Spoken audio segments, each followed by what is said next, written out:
aqui com vocês, um dia muito importante para a educação.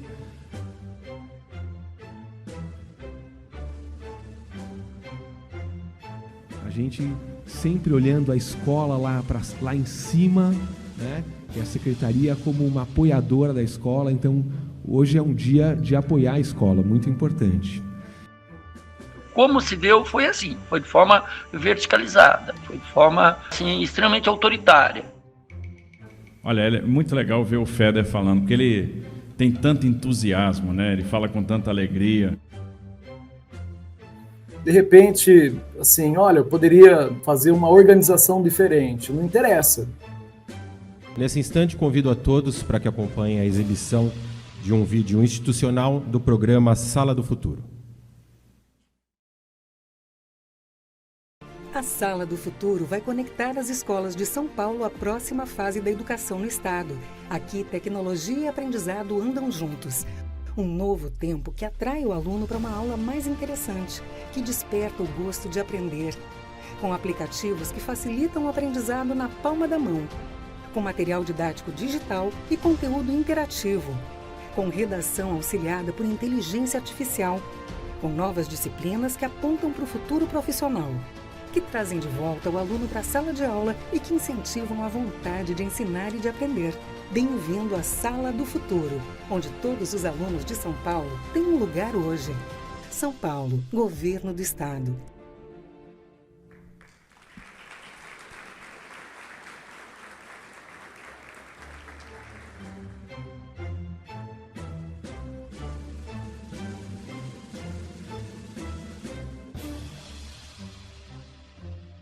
Porque no final a gente quer dar ferramenta para esse jovem. O que a gente quer? Que esse jovem lá na frente ingresse no mercado de trabalho, que esse jovem prospere. E aí vamos lembrar que a gente tem um mercado de trabalho cada vez mais exigente.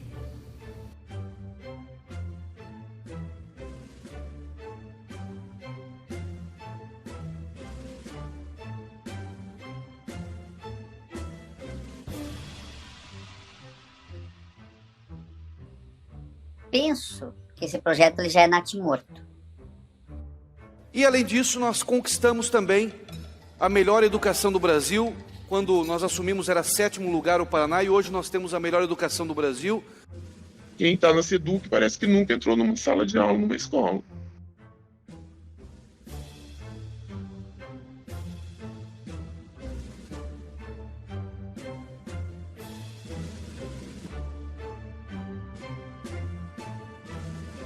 Após as notícias da sobrecarga, da morte do professor.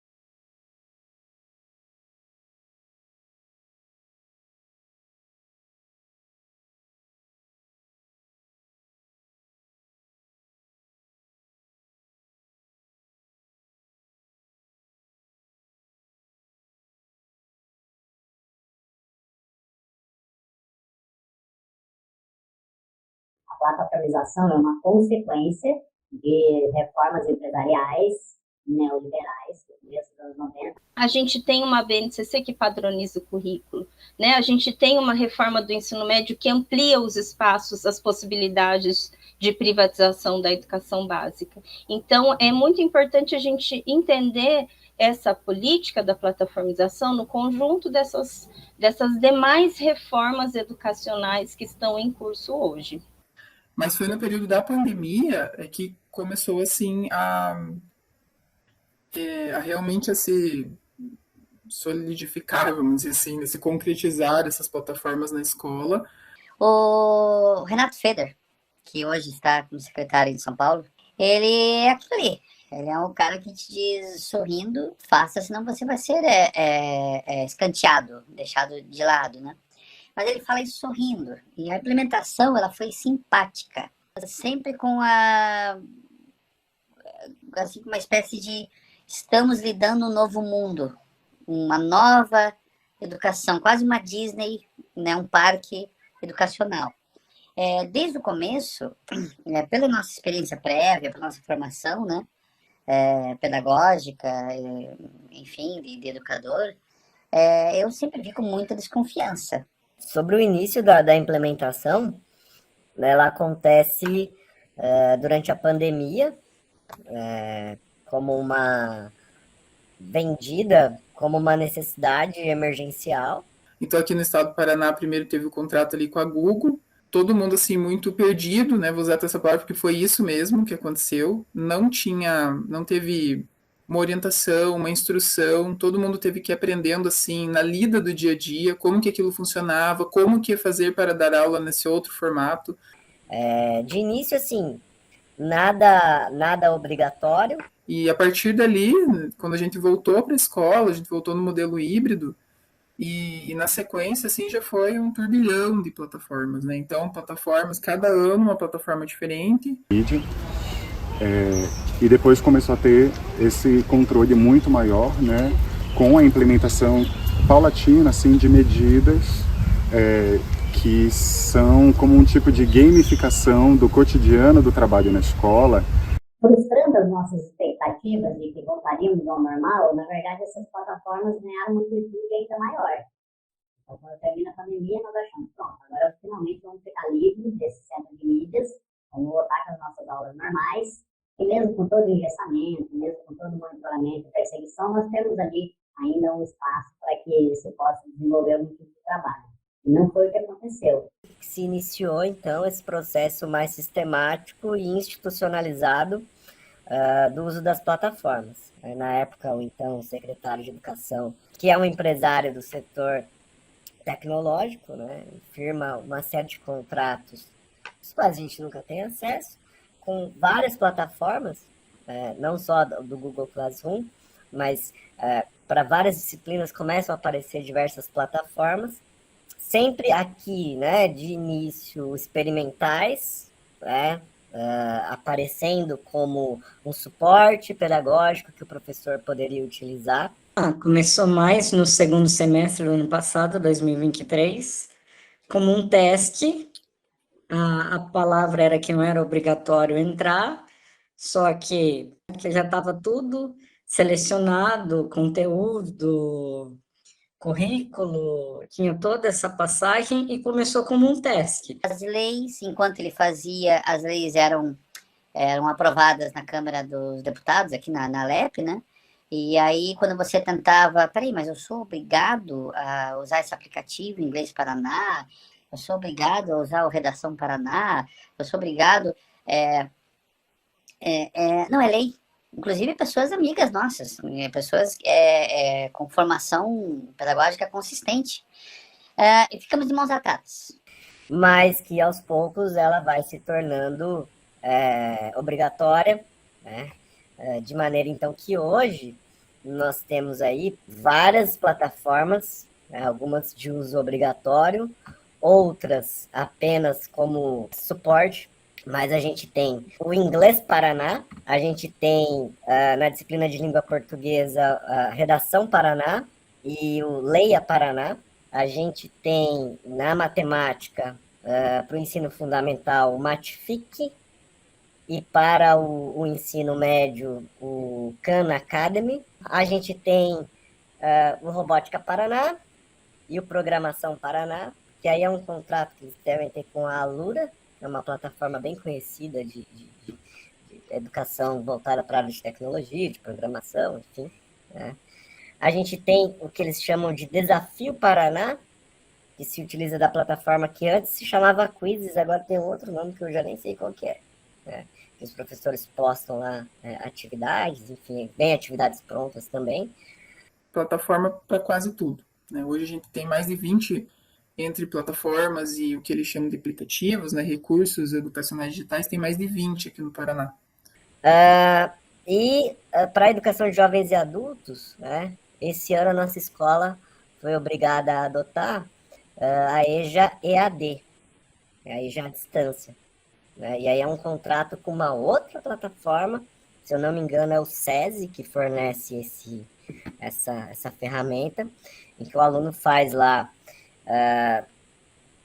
2 dias semanais presenciais e os outros 3 dias ele faz à distância. né, cumprindo atividades nessas plataformas digitais. Quem produz esses materiais? O que, né?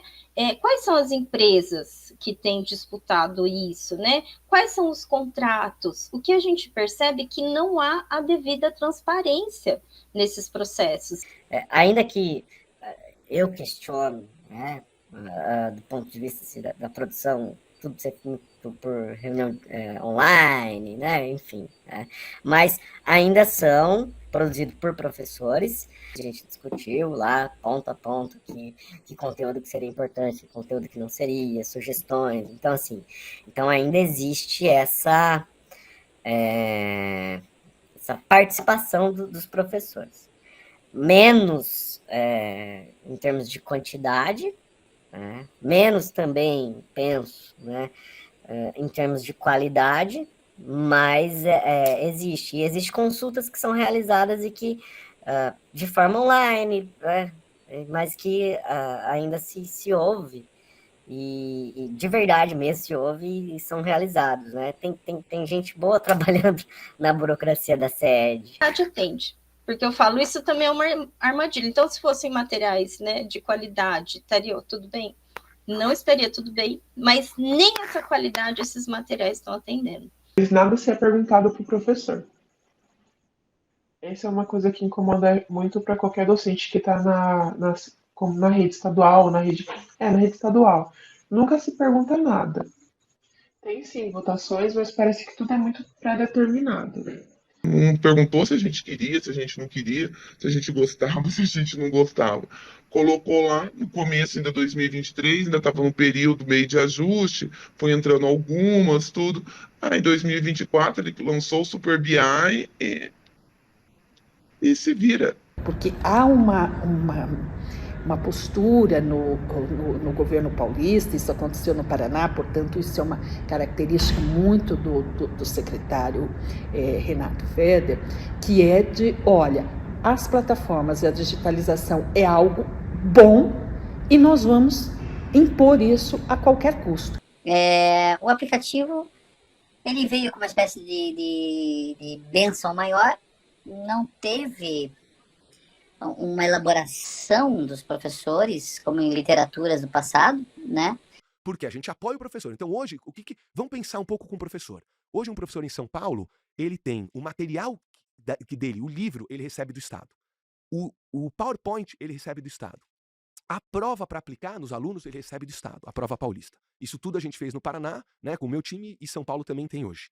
Em 2020, no início foi em março de 2020, o início da pandemia, que a gente começou com as aulas não presenciais, né?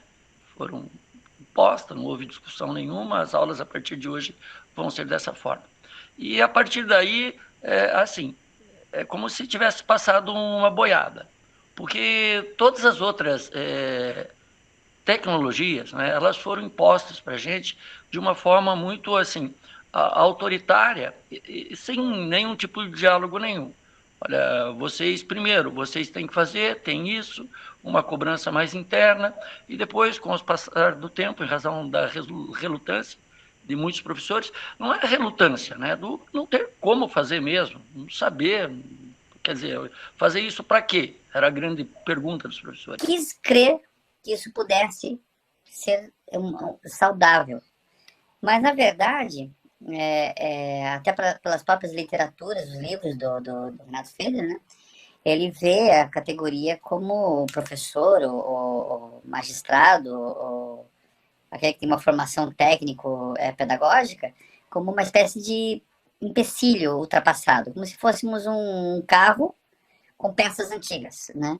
E, inclusive, nos livros dele ele relata algo assim, né? Ele se refere muito ao ensino da matemática, né, inclusive. Quando os aplicativos vieram, as falas eram muito suaves. Vocês terão os tutores, estamos aqui só para auxiliar na escola, vocês terão ajuda. E com o tempo, é como se você fosse insuficiente. Essa sensação, se vocês conversarem com os professores, já devem ter ouvido falar ou vão ouvir falar.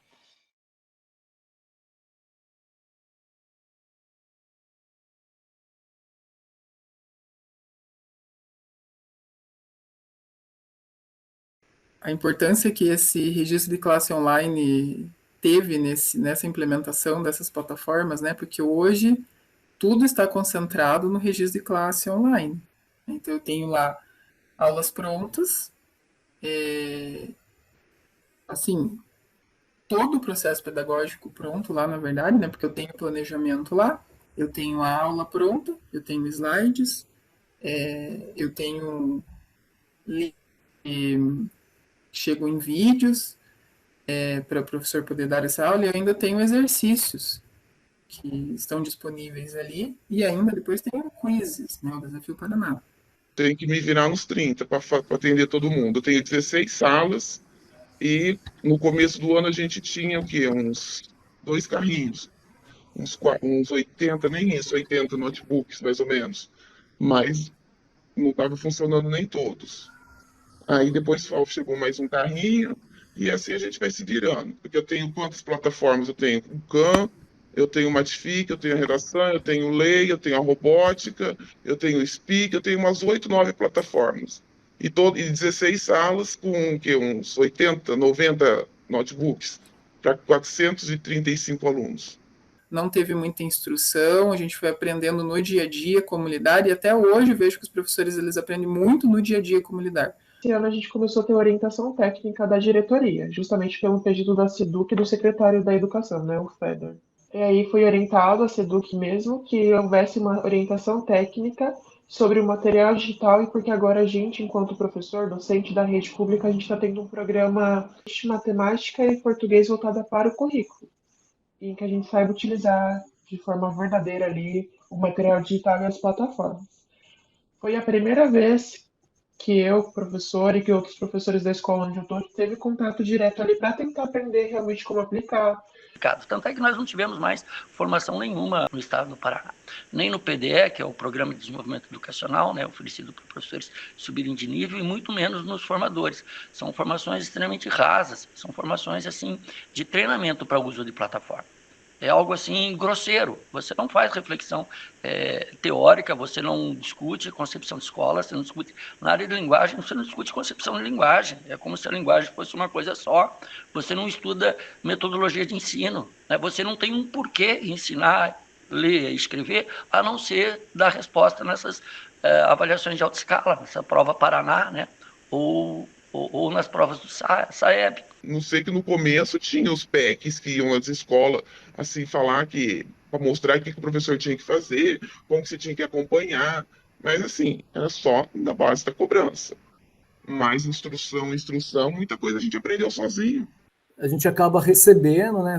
A gente acaba ficando sabendo dessa forma de comunicação que vem, que é uma forma, assim, muitas vezes, que a gente verifica que é constrangedora, o profissional da educação, que não está pautado na melhoria da qualidade da educação, do aprendizado dos estudantes. Há uma autocracia, e é o governo que diz o que vai ser feito. Eu acredito que nem o secretário da Educação não seja, porque ele não tem competência para fazer isso. Não é uma pessoa que tem preparo para se discutir educação de jeito nenhum, né? Quem é que diz o que vai ser feito, eu não sei exatamente quem é, né? E você tem um aparato assim, de embaixadores, de tutores e de técnicos que implementam isso. E essas coisas elas chegam prontas para a gente. É isso que vai ser feito. Não há discussão nenhuma. Você pergunta assim, se há possibilidade da gente de fazer pelo menos uma avaliação.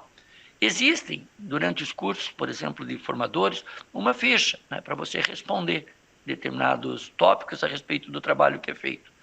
Muita gente acaba respondendo aquilo da forma mais cordial possível, né, em razão do medo de eventuais represálias, mas é uma avaliação assim que ela não permite um debate, ela não permite um diálogo. Eles apresentam esse tipo de avaliação do trabalho que foi feito para eles tentarem colocar remendo no tecido podre, né, naquilo que eles vêm fazendo que não dá certo. Acaba ficando como gestor, consigo ver agora muito bem isso, né? A gente fica muito refém, por exemplo, da ouvidoria. do Estado, que é importante ter um canal de denúncia em relação a várias situações, mas a gente percebe que as denúncias da ouvidoria são utilizadas ou são levadas à frente em determinados casos de acordo com a capacidade de caminhar de acordo com aquilo que a secretaria estabelece. Então, a nossa comunicação, assim, eu não sei nem, eu sei quem é a pessoa da diretoria de ensino, mas eu nunca nem vi, assim, a gente não tem comunicação com eles, né? E assim, fora o ruído de comunicação que acontece entre os núcleos. Então, se você for falar com um núcleo, você vai ter uma informação, às vezes você vai falar lá com outro núcleo, é outra informação. Mas na visão deles tem o Multiplica, né? Que é um curso que a gente tem que fazer, porque pontua, vale mais para titulação, o Multiplica, que é o curso deles, do que um mestrado, um doutorado, né? Você tem que fazer esse curso. Ou seja, se gostando ou não gostando, você tem que fazer. Então, através do Multiplica, ele prepara você, entendeu? Ele está dando suporte para você. Mas pergunta quem que gosta de fazer o Multiplica. Ninguém. Vou falar uma coisa para você. Por tanto tempo que eu estou na rede, e para ver tanta coisa que eu já vi, olha, suporte, para falar a verdade, eles nunca deram para nós. Só que não tinha tanta essa cobrança de meta, né? Mas suporte nunca foi dado para nós. O que significa o processo que nós estamos denominando, né, de plataformização, de digitalização da educação para o trabalho docente e para o trabalho dos gestores? Obviamente que todas as vezes que nós temos a introdução de novas tecnologias, há mudanças nas relações de trabalho, na forma de conduzir o trabalho, isso faz parte dos processos históricos. E também isso acontece na educação. Então a gente vê assim, o acompanhamento geral das plataformas, né? Uma semana que foi bem, uma semana que foi mal, e é por semana, entendeu? Essas próximas etapas, que nem a gente não tem conhecimento ainda de como vai ser. O que a gente tem conhecimento? Que é monitorado o índice de frequência, que nem é de matemática, é a quantidade de exercício realizado, e o do fundamental é um nível de atividade que é feita por aluno. Daí tudo isso é monitorado, a gente pode entrar num sistema da Secretaria de Educação, que é uma escola total, o BI, e lá tudo é monitorado. Olha, na minha dinâmica, assim, como coordenadora, como eu fiz o cronograma, eu acho que, assim, na minha parte, é uma cobrança mesmo. Tá? Que eu tenho que fazer, tenho que dar um jeito, a plataforma tem que estar verde, eu tenho que cobrar o aluno, eu tenho que ir na sala de aula, eu tenho que falar, eu tenho que convencer, tenho que fazer, tem que dar um jeito deles fazerem. Mas eu acho que impactou bastante, eu acho que no professor. Quando eu trabalho com eles em sala de aula, eu tenho como fazer intervenção. A gente está desenvolvendo uma prática de escrita, a gente faz um encaminhamento em que aquela escrita tem uma função social. Eu tenho por que escrever. Aquilo foi extremamente contextualizado, né? Eles estão escrevendo para serem lidos por mim. Eu não vou simplesmente corrigir o texto dele.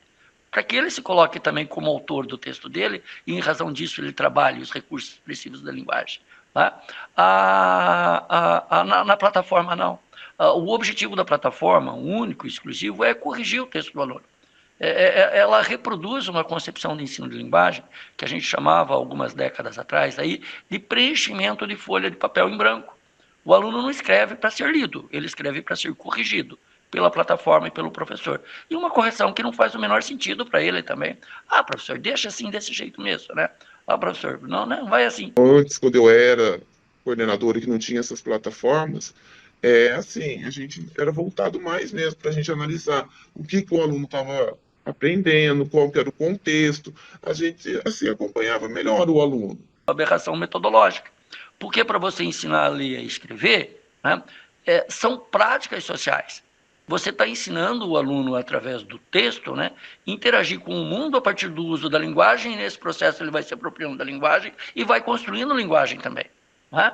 A plataforma não. A plataforma é algo assim para você, como eu acabei de falar, preencher aquele espaço. Terminou aquilo, acabou a atividade de escrita. Que trabalho que ele vai fazer sobre a escrita, né, se ele não precisa dizer absolutamente nada para ninguém?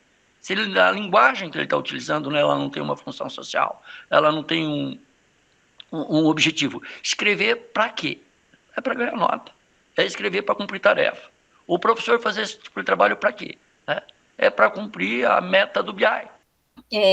No âmbito pedagógico, se a gente submeter, né, a gente subordinar a formação dos nossos estudantes a essa lógica instrumental, a essa lógica do treinamento, né, a essa ética rasa mesmo, né, essa fragilidade formativa, quais os efeitos disso a longo prazo, né? O que leva a barbárie social, né? Qual a direção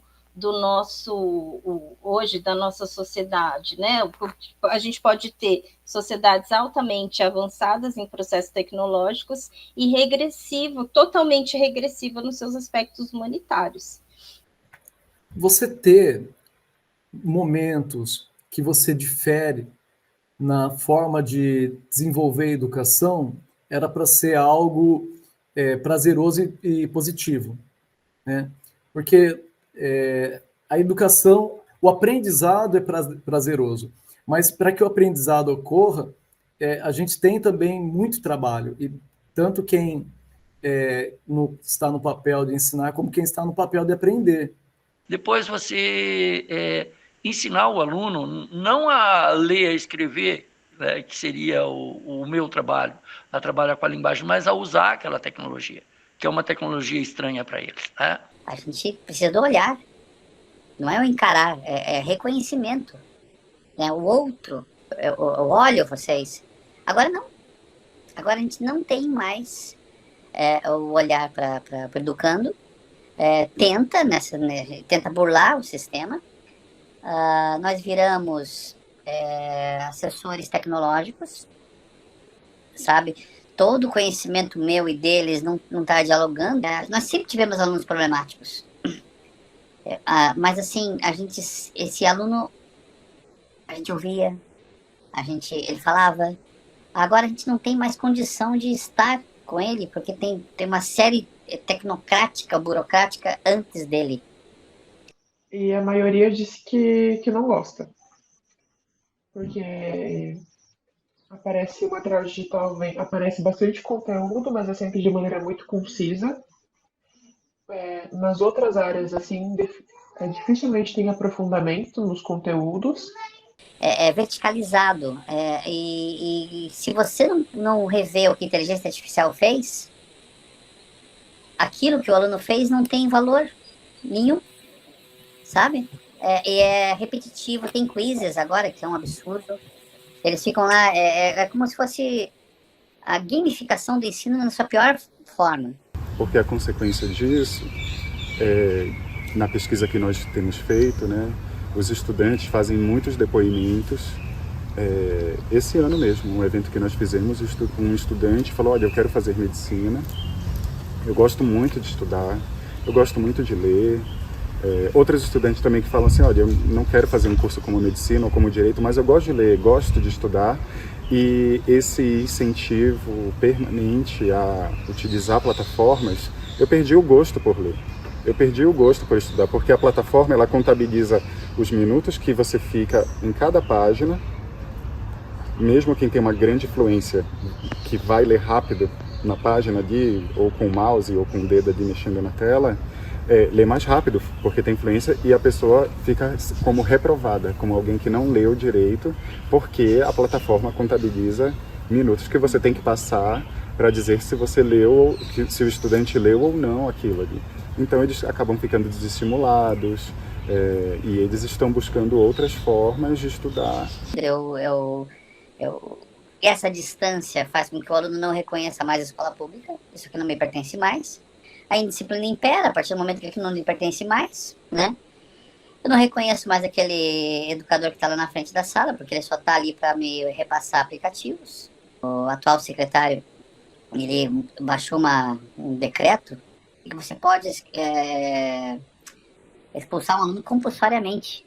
O conteúdo e a maneira com que ele é adquirido me incomoda muito o formato digital, né? assim, até por não ter tido nenhum tipo de estudo prévio, nenhum tipo de, assim, foi durante a pandemia e por necessidades de mercado para atender lobbies, enfim, o formato digital, assim, ele é implantado sem nenhum tipo de respaldo pedagógico. Esse ano, a gente teve um probleminha com o material digital, que o conteúdo que estava ali no material digital não estava batendo totalmente com as plataformas que a gente estava utilizando. É que esse material ele vem pronto, ele pode sim ser editado pelo professor, mas há toda uma sequência de atividades na escola que quase que inviabilizam esse trânsito do professor para melhorar, para alterar, para modificar o material. Como ferramenta educacional, eu costumo falar até para os alunos, se você tem o Inglês Paraná, isso está te ajudando a aprimorar, eu não sou ciumento, né? Eu quero mais que você tenha êxito, né? Se isso está te ajudando de alguma forma. Mas esse é o olhar, sabe? É o olhar de ferramenta. Algumas coisas da plataforma eu acho que são válidas, que ajudam os alunos assim, a pensarem um pouquinho, a ter um raciocínio, mas no geral eu acho que não contribuiu muito, não. Eu acho que eles, além de eles ficarem estressados, o professor perdeu aquela liberdade de poder dar uma aula diferenciada, de poder dar alguma coisa nova para o aluno, porque ele está preso ali, ele tem que fazer a plataforma. As plataformas não são ruins. Não posso tecer crítica às plataformas.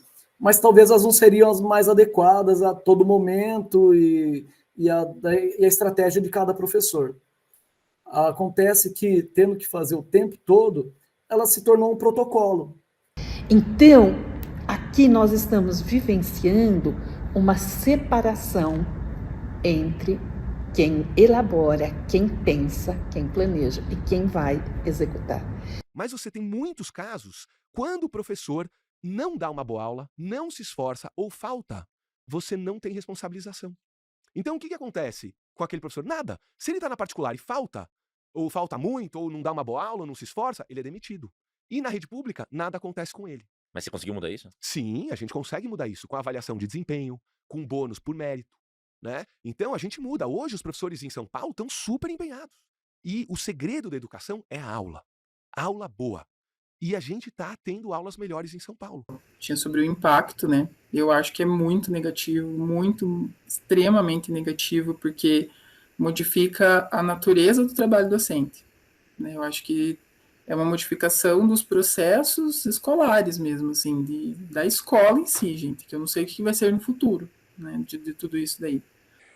Acaba, como toda nova tecnologia no mundo do trabalho, acaba simplificando a atividade, tornando ela mais rápida, e é uma cilada e uma ratoeira, porque aí você não percebe que você perde uma parte importante, ou a parte mais importante do trabalho intelectual.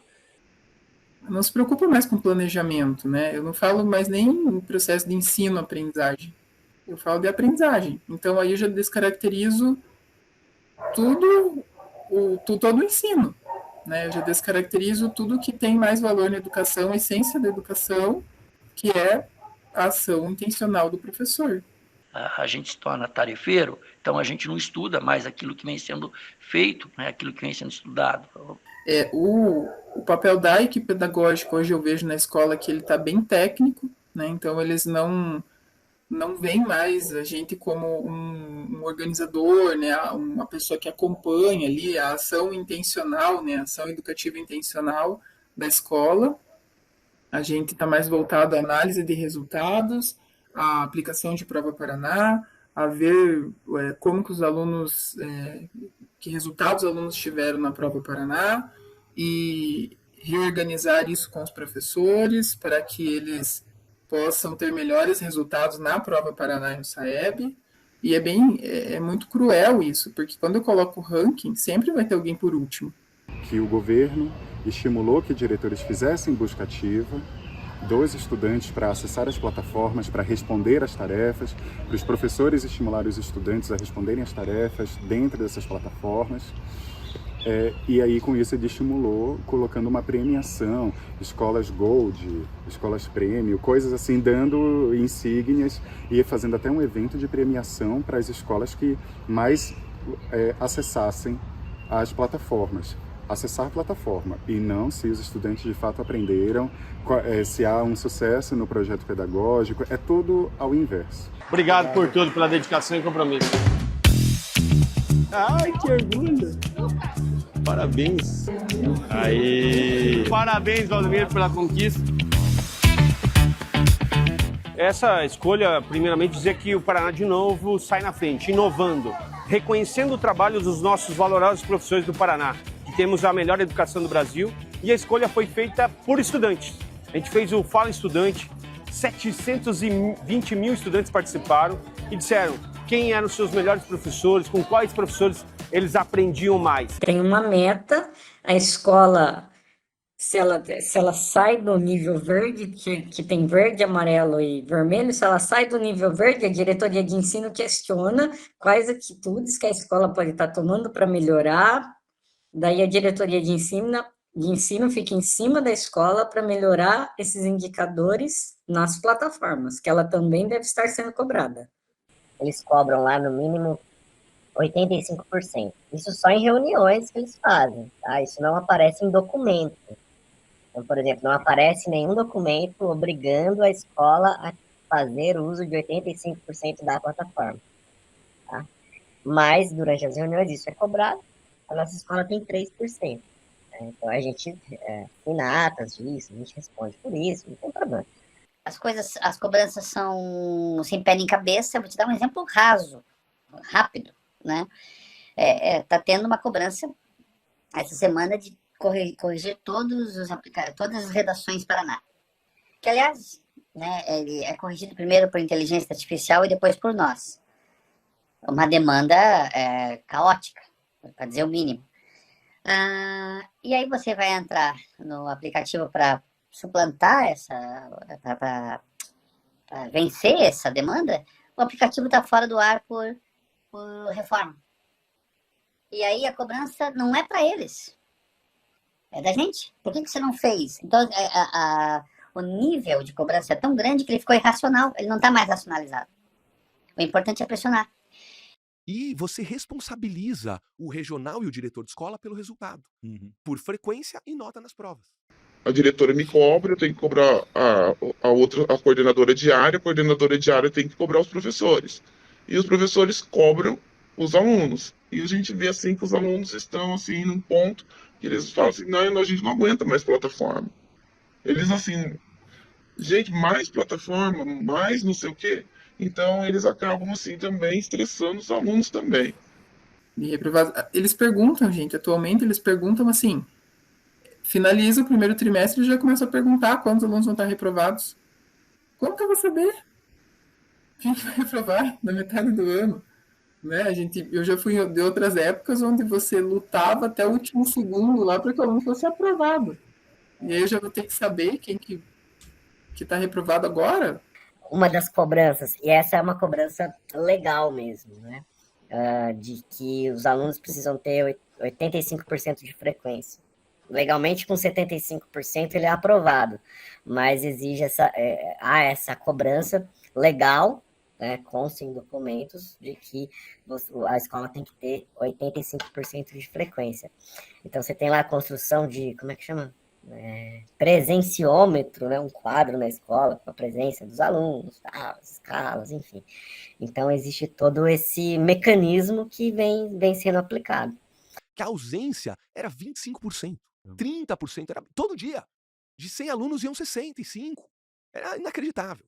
E eu comecei a medir isso, frequência escolar. Então, esse indicador, e expor para o diretor. Depois, no Paraná, a gente colocou o bônus, virou lei, que o diretor que conseguia maior frequência ganhava mais salário.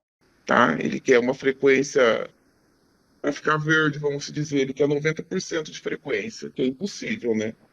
E eu sempre fui um crítico à parceria pública e privada, mas esse modelo que a gente fez aqui no Paraná é um modelo que está muito integrado a indicadores educacionais. Por exemplo, os parceiros que naquelas escolas porventura que não bateu a meta da frequência, nós estamos descontando do repasse mensal 10% do valor que a gente repassaria. Então, isso gera uma busca e uma condição de trabalho. Então, a gente está muito feliz com o resultado. E aí você vai mantendo um certo índice ali, não tem tanta perseguição. Se você baixa muito, daí tem. E certos processos assim que acabam sendo até violentos, como, por exemplo, o fechamento de salas de aula. Então, como tem um acompanhamento agora diário, praticamente, da frequência, então, a final de cada bimestre, as escolas estão passando por reestruturação de salas de aula e muitas têm fechado salas de aula e criado aquele transtorno, aquela movimentação que não atende nem o estudante e muito menos a equipe escolar. Então, se o aluno não atingir a meta da escola, que a nossa meta, deixa eu olhar aqui, a nossa meta é 3,8. Então, se nós não atingirmos de 3,8 para cima, o que veio nas últimas resoluções agora é que a escola ano que vem deixe de ser uma escola integral. Ela volta a ser uma escola regular, 3 turnos, manhã, tarde e noite, você tem uma reorganização de toda a gestão, enfim. Eles fazem a cobrança mensal e, se você for chamado, você tem mais um mês para melhorar. E o diretor da escola, o que ele tem que entregar?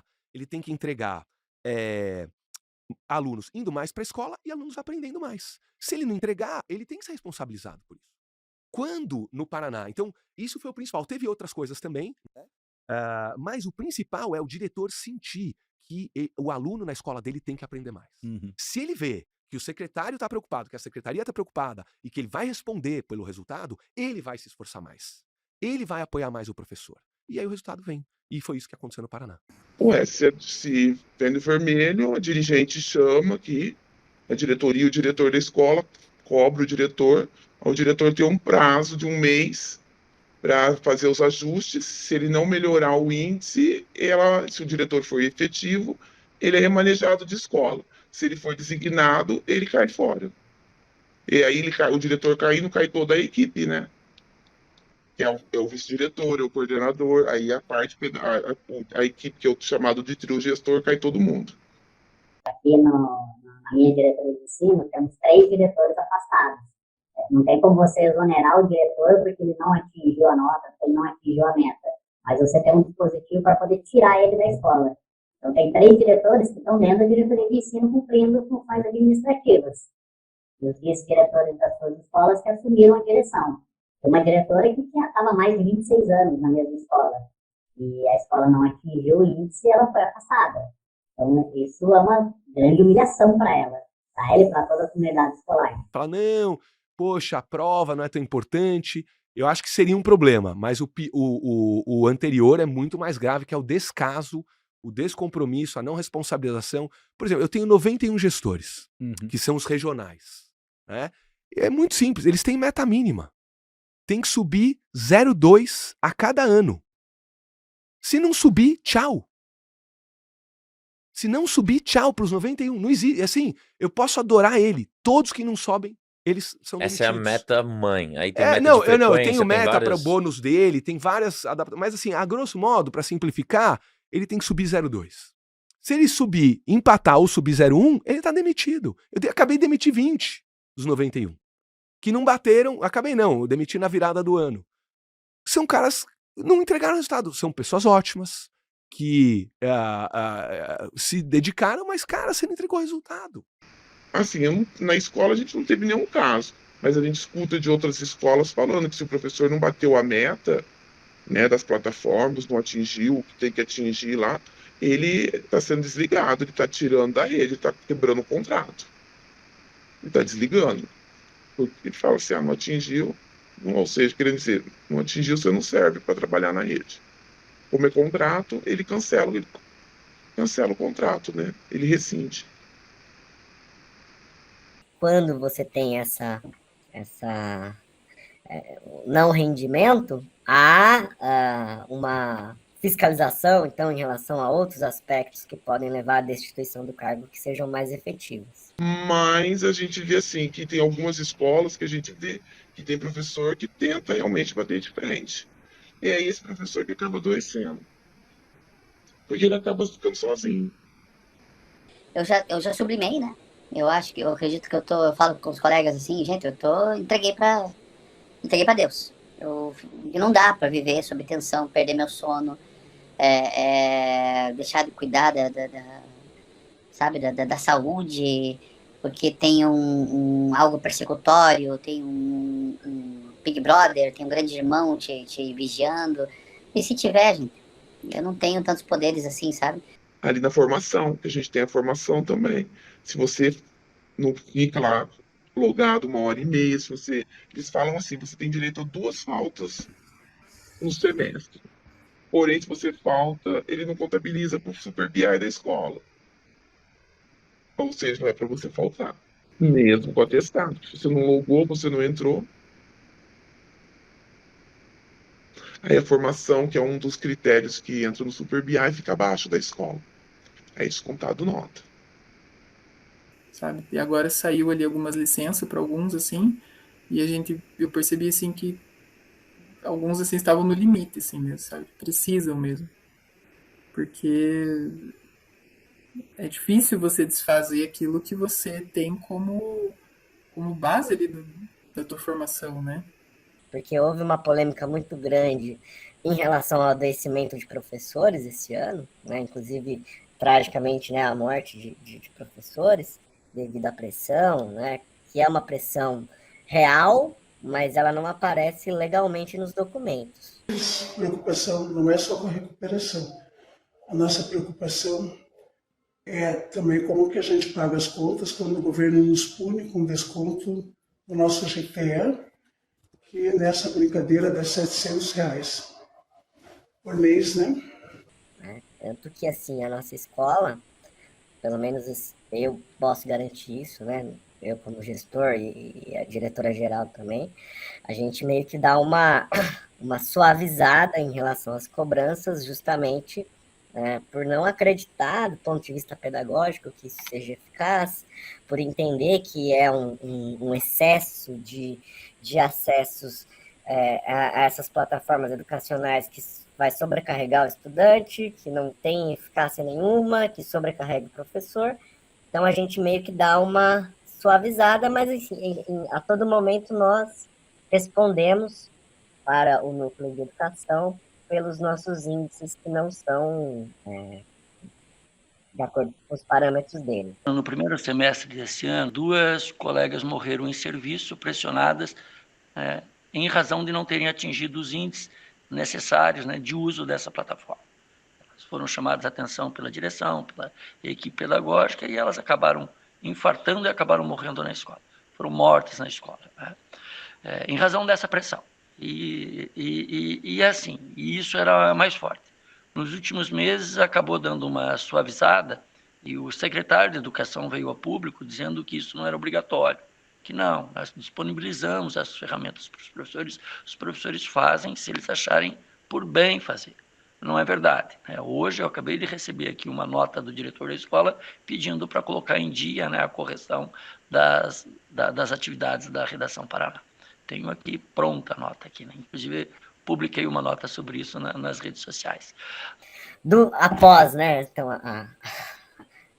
as trágicas mortes que nós tivemos, tem uma suavização disso, né?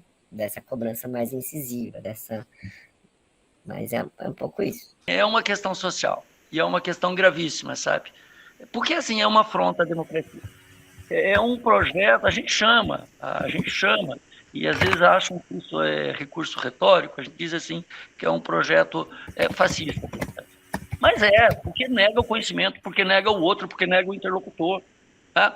É um projeto que literalmente vem matando colegas em serviço. Não é mais figura de linguagem. Os professores estão morrendo de corpo, a gente não morre mais só a nossa alma de educador, né?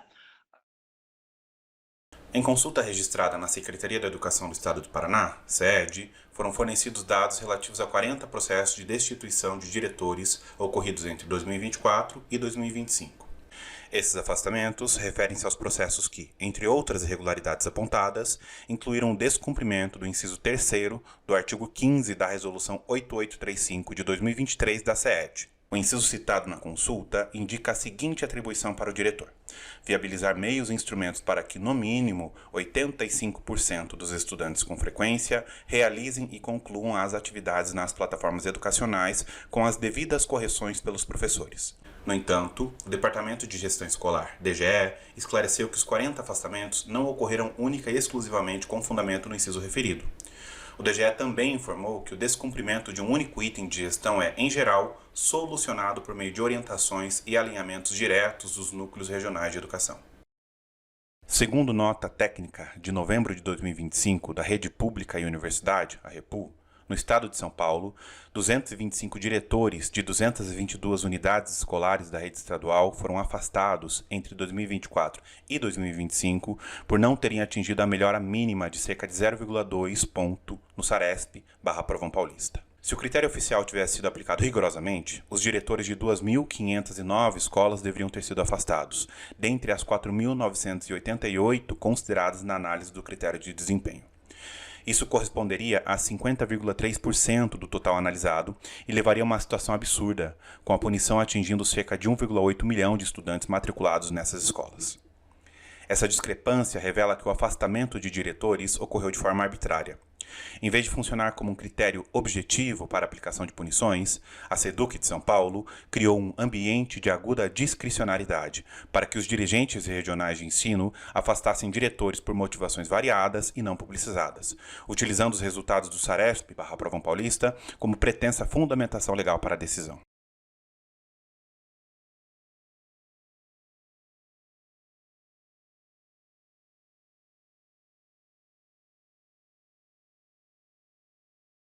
É óbvio que a gente não acha que as tecnologias digitais não devam estar presentes na escola, muito pelo contrário.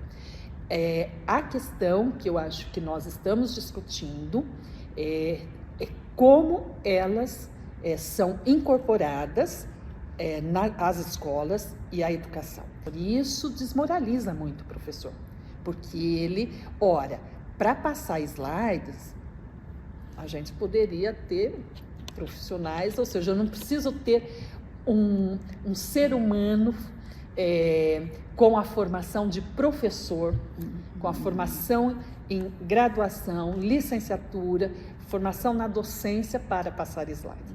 Tampouco para orientar os estudantes a entrar numa plataforma. Desencadeia essa quantidade absurda de situações de saúde mental, de problemas de saúde mental, porque é o sentimento de vazio, de impotência, de vazio e de pressão, tudo junto, né? Então, por isso que eu falo, é desanimador, porque você vira um tarefeiro o dia inteiro, nós, os professores, tarefeiro, simples tarefeiro, né? E você perde o sentido daquilo que é a essência da educação, né? Que é você planejar ali não só o teu dia a dia, mas como a escola em si. Então, quando a gente transfere para a máquina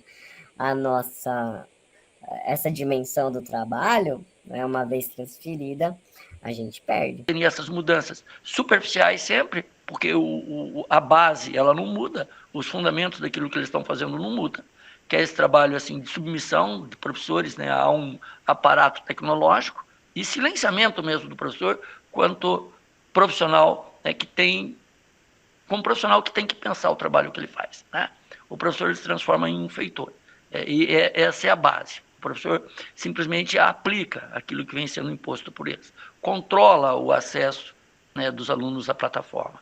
Controla esse processo de aprendizagem dos alunos. A possibilidade do professor exercer a parte da docência que diz respeito ao planejar, ao elaborar, ao construir uma proposta de aula, ela está muito limitada com o uso das plataformas e o uso do conteúdo digital.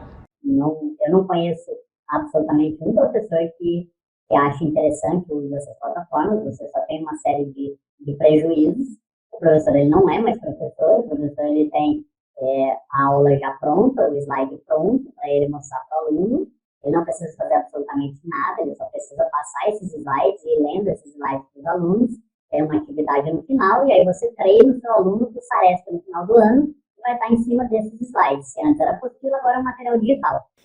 Que é algo assim seríssimo, porque retira todo o sentido do que poderia ser uma educação. Quando se discute, por exemplo, o jovem não se interessa, né? Não se interessa mesmo, porque ainda mais nesse formato, é ridículo, assim, porque se eles falam da nova geração ser uma geração tecnológica, de que está a todo momento no celular, em joguinhos eletrônicos, se você pega tecnicamente, do ponto de vista estético, né, o que é um aplicativo, sei lá, do Matific da matemática, e um joguinho que essa molecada joga, esteticamente é ridículo, não é atrativo. Meu filho prefere jogar Roblox do que fazer Matific, porque esteticamente... E o problema está onde? Não está tá na forma, porque a educação não é esse formato digital. Então, eu acho que a gente não pode olhar para isso que os estudantes estão fazendo e dizer, nossa, olha que absurdo. Do ponto de vista da política educacional, da Secretaria de Educação, tem que olhar para isso e se perguntar, bom, o que é que está acontecendo aqui? Por que é que os alunos estão... Por que é que eles estão colocando os robôs para responder os exercícios? Tem apresentações que são superficiais. Eu acho que há uma crise muito grande da razão, né, da ciência, que não é levada em conta mesmo. Você tem a apresentação de dados enviesados que você pode manipular de acordo com o que você pensa. Mas eu acho que funciona. Mas não tem teoria pedagógica por trás, não tem teoria do conhecimento por trás, sabe? E que é o esvaziamento, e que é a lógica. Por isso que eu falo da forma, né? É a forma, a mercadoria do mundo atual, a forma rápida de consumo, superficial. A digitalização, a plataformização da educação está contribuindo para a melhoria do desempenho dos estudantes nas avaliações externas? Veja, é uma pergunta, sim, que não estou discutindo aqui se está contribuindo para a melhoria da educação e da formação, porque isso não necessariamente pode ser medido, verificado pelas avaliações externas. Mas nas avaliações externas, nós levantamos essa pergunta. Os alunos estão aprendendo melhor e mais aquilo que é verificado nas avaliações externas? Vamos ver. Há uma correlação favorável, ou seja, que mostra que onde há mais uso das plataformas e dos conteúdos digitais, ou seja, aquelas escolas que seguem à risca o que o governo está orientando, os alunos terão, portanto, um melhor desempenho, ou a introdução das plataformas e dos conteúdos digitais permitiu um melhor desempenho nas avaliações externas, comparado com as avaliações externas do período em que não havia isso, nós não encontramos correlação positiva. Ou seja, não dá para dizer que as plataformas, o conteúdo digital está trazendo uma melhoria no ensino e, consequentemente, uma melhoria na aprendizagem que esteja repercutindo no desempenho dos estudantes nas avaliações externas. Há momentos que você precisa explicar mais e de formas diferentes para atingir, para dar conta de garantir que todos possam acessar aquele conhecimento. E os slides não proporcionam isso. Mas, professor, você não quer que dê certo? É valor. É que nem democracia. Sabe? É construção coletiva. Eu já estive na direção auxiliar, eu hoje estou em sala de aula. Até em sala de aula eu converso com os alunos sobre a decisão de algumas coisas, né? E aquilo que é orgânico tende a ser mais verdadeiro. Isso é escola pública, caramba, que a gente lutou por tantas e tantas décadas, né? E aquilo que é imposto tende a não ser sustentado, a não ser reconhecido. O formato como que está colocado, né, da rapidez, da eficiência, de resultados imediatos, que é a mesma lógica da estética e que aparece das redes sociais. De esvaziamento, da reflexão, é igualzinho, não tem nem onde tirar e nem onde pôr. Né? Então, o docente tem que trabalhar com a tecnologia, mas aí tem que ter um tratamento. Né? Porque se para a educação tudo tem que ser gostoso, o aluno só aprende se for do interesse dele, o interesse dele é o celular. Então, se o celular está dentro da sala de aula, então agora ele vai aprender. Então, são armadilhas que vão sendo criadas, que se a gente não fica esperto, a gente acaba defendendo aquilo que justamente é destruir o papel da escola, que é transformar a escola em qualquer coisa menos escola. Eu entendo que, em grande medida, você tem um trabalho muito pesado do ponto de vista da insalubridade da sala de aula, da má remuneração também, da deslocamento, trabalhar em 10 escolas, sim, situações de indisciplina, de violência escolar, tudo isso. Então, qualquer coisa que aparece que torna o trabalho mais simples, por isso que é a cilada mesmo. Porque é entusiasmante. Você fala, nossa, chegou uma linguagem que é própria do jovem, chegou ferramentas e instrumentos que agora eu posso diminuir o tempo que eu gastava com a preparação de aulas. E há aqui ainda, com a plataformização, uma adesão massiva, porque ela se reveste de um caráter neutro. Porque como que eu vou negar que a tecnologia é boa nas escolas? É como uma plataforma na escola. Sempre há um entusiasmo muito grande com essa inserção das tecnologias. No entanto, é preciso desmistificar esse véu de neutralidade e entender que muitas vezes a tecnologia ela pode sim estar a serviço de melhorias na educação, né, de possibilidades democráticas, né, pode ampliar aí o acesso, mas ao mesmo tempo ela também não necessariamente, ela pode atender interesses outros, e o que a gente tem visto hoje são interesses nem sempre republicanos no âmbito de uma melhoria na educação. Hoje a gente vê que o professor e todos os processos educativos estão a serviço da tecnologia, digamos, está invertido, né? Eu acho que a tecnologia, enquanto uma ferramenta mesmo, ela traz muita contribuição, mas desde que o professor possa fazer a sua escolha também, né, e utilize ela como um complemento na sala de aula. O maior problema está em fazer uma centralidade. É a centralidade no ensino via plataformas. E isso eu acho que é perigoso. É como se isso fosse a solução. Porque, na verdade, o que a gente tem? Continuamos precisando ensinar as temáticas e a gente está tentando usar isso como ferramenta, como se a ferramenta fosse resolver o problema de ensino e aprendizagem.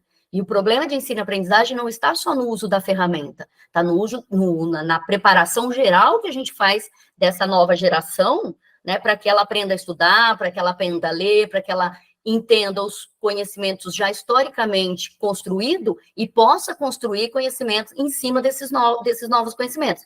E a gente passa a ter uma educação tecnicista ali, ó. Implemente, faça, dê engajamento, né? Então isso acaba acontecendo demais. Essa fala emblemática do Feder, eu acho que vai um pouco ao encontro daquela questão da gente entender a natureza política da tecnologia, porque a forma que hoje, até a retórica utilizada, né, assim, foi para a melhoria, coloca a tecnologia como sempre algo, né, como sempre tiver melhorando a educação, a inovação tecnológica é sempre bem vista. E a gente vê isso um forte fetichismo, né? Então, como a gente consegue adentrar, né? Como a gente consegue uma compreensão crítica e intelectual mesmo desse processo, desmistificando essas crenças, presente aí na fala do secretário, né? De que causas, né, leva só à melhoria da educação. Então, me parece que a IA não entrega e não vai entregar, talvez, não sei, né, mas hoje não entrega educação real significativa. Né? Pode entregar a falsificação de números, né? A impressão de que há índices adequados, mas do ponto de vista real não entrega. Né? Então não entrega o produto que ela vende. O que a gente tem hoje, inclusive pelas experiências internacionais e pelas pesquisas, é que esse excesso de telas, de conteúdo digital, de plataformas, é muito ruim para o processo educacional. Tem até um livro, um autor que é um autor alemão, que eu gosto muito recomendo essa obra, Sociedade Excitada.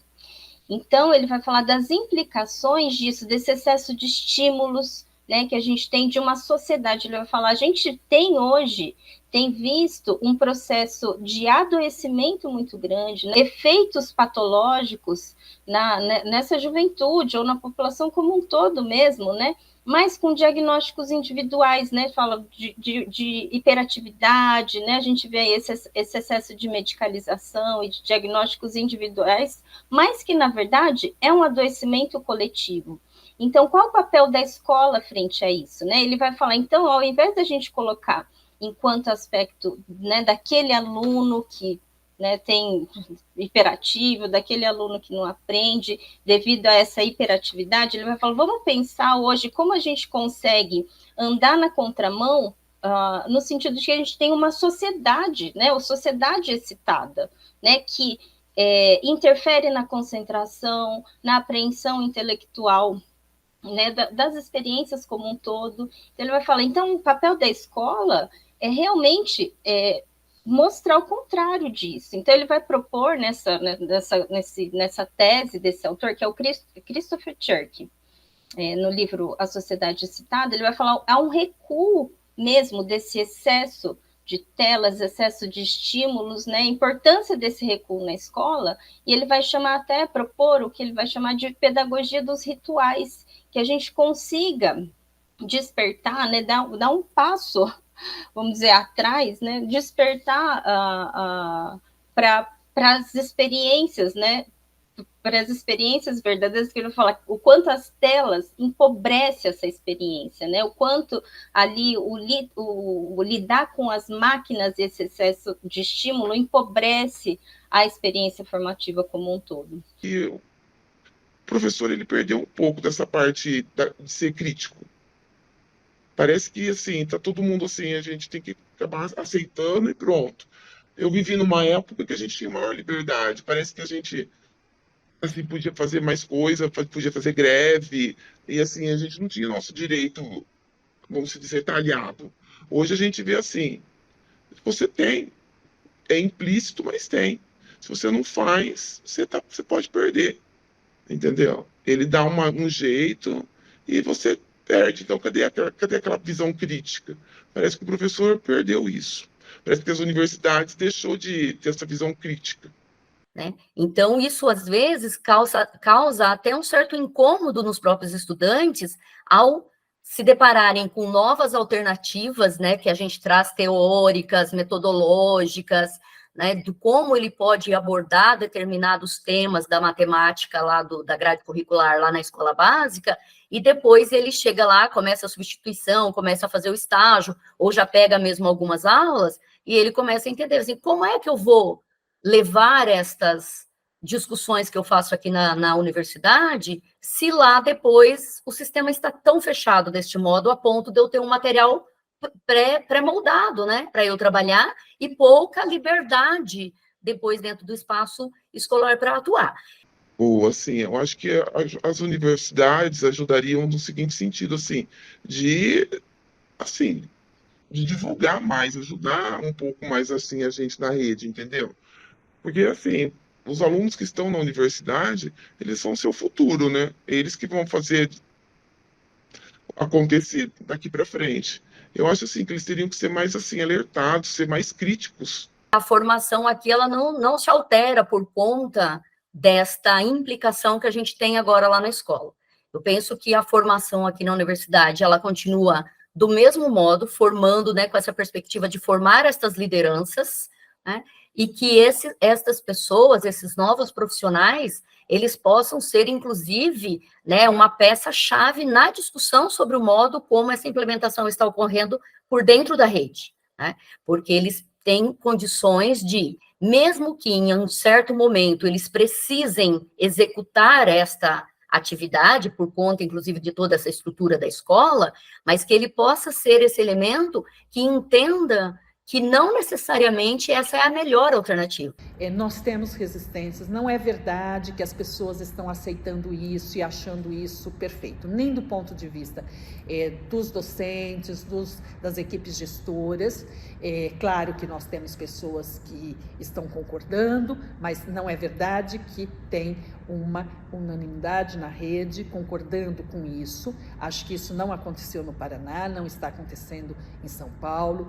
Também por parte dos estudantes há resistência, mas essas resistências, nesse momento, elas ainda são resistências que eu chamo de resistências passivas, ou seja, cada professor resistindo da forma que ele pode, os estudantes resistindo da forma que eles podem. Agora eles começam a se organizar para usar os robôs para responder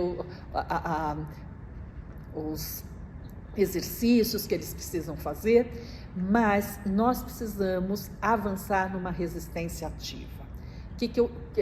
O que seria uma resistência ativa? É aquela em que a gente faz a resistência de forma organizada e consciente. Ou seja, é a escola,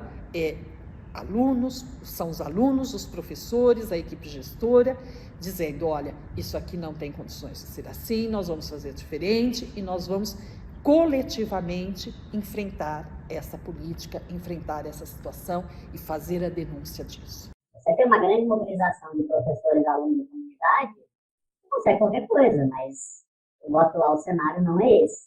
Não é esse. Você vê todo mundo acuado, todo mundo com medo, e aí todo mundo submetido a isso com medo de ser afastado da escola.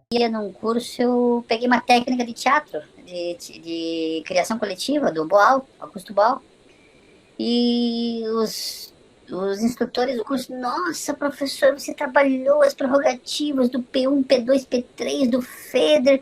Assim, não, eu só trabalhei com uma técnica de teatro que eu fazia lá na década de 90, no grupo Tá Na Hora da PUC, sabe? E eu vou falar pra vocês, que eu acho que vocês vão me entender, né? Eu tenho feito coisas minhas com carimbo deles para sobreviver. Essencialmente, aqui intimamente, né, eu continuo o mesmo educador, né? Mas, como disse um grande amigo meu, inclusive, de grande consciência política educacional, né? A gente vai burlando. Eu tô querendo Marquês de Sade, né? A história, eu não podia escrever, ele quebraram a mão dele e começou a escrever com outra coisa, com sangue, né? Sei lá.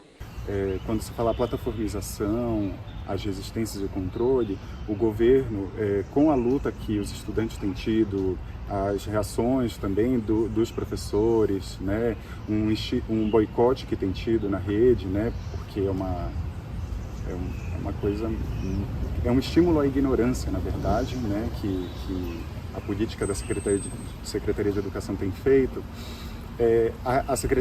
O governo do estado reage impondo mais camadas de controle sobre o trabalho, né, educativo, sobre os estudantes.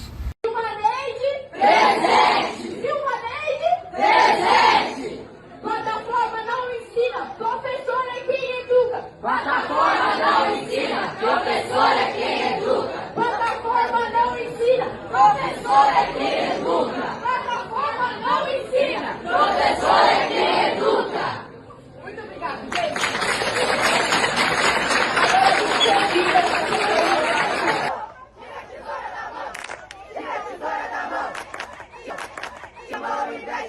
Numa educação com inovação, sim, mas os fundamentos disso aí é muito antigo. Há um fundamento aí pautado em uma escola, né, de adaptação, de conscienciamento da infância e da juventude, de dominação mesmo. Né? Se a gente sonhou a partir dos anos 80 com uma escola que fosse democrática, com uma escola que fosse emancipadora, uma escola, é justamente o contrário que está posto. É justamente o contrário. Para a gente que tem essa visão, né, que a gente analisa as coisas, gosta de entender as coisas com mais profundidade, é muito mais difícil. Se desgasta muito mais, né? Então, quem tem esse compromisso político ainda com a educação, é um desgaste diário. Essas plataformas não são construídas pelo governo, com servidores públicos, tal. Elas são contratadas por tempo determinado, ou seja, o conteúdo e a forma dessas plataformas estão sendo determinados num nicho que não é o público. E o grande eixo que eu vejo dessas políticas que tem se mostrado em comum é, sim, a gente se perguntar quais os interesses subjacentes a isso. Então, esse contexto das políticas educacionais extremamente controverso tem como esse eixo a privatização, esse alinhamento com instituições privadas e que esse... A Secretaria da Educação do governo de extrema-direita de Tarcísio de Freitas gasta quase R$500 bilhão em plataformas de educação. Mas um novo estudo de grupos ligados ao ensino e pesquisadores de universidades importantes de São Paulo indica que o uso intensivo dessas plataformas não melhora o desempenho escolar, ou seja, perda de dinheiro público. Então, como resultado, a gente tem visto muito rápido o desmonte, né, da escola pública mesmo, da rede pública como um todo. A gente vê aí, são políticas que trazem uma visão negativa da escola, porque quando eu falo que o professor precisa de material pronto, né, ou a escola precisa de disciplina, de material pronto, precisa de uma gestão privatizada, o recado que eu estou dando é que a escola não dá conta. Uma política estadual que não apresenta os fundamentos nos quais se baseia para implementar esta política, não dá nem para a gente saber onde a gente vai chegar.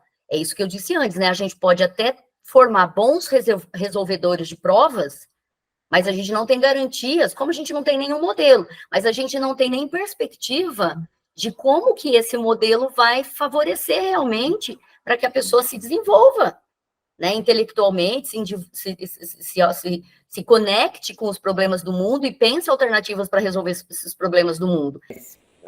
E que aí não dá só para colocar na conta do governo estadual, do governo passado, dos governos de direita, essa é uma política de Estado mesmo, de DEB, né, desse índice, essa medição que se faz, ela é rasa demais, assim, não tem como você medir qualidade da educação a partir de uma prova, levando em conta que o tempo pedagógico ele não é imediato, ele leva assim, anos para você perceber o aprendizado significativo real. Então, assim, acho que o formato digital contribui para esse esvaziamento mesmo, e essa lógica produtivista que está implícita aí na educação. Não é porque você alterou a ferramenta que você vai garantir que os alunos vão se sair melhor nas avaliações. Mesmo quando essas avaliações, que é o caso da rede do Estado de São Paulo, elas estão muito amarradas ao formato como o material é divulgado.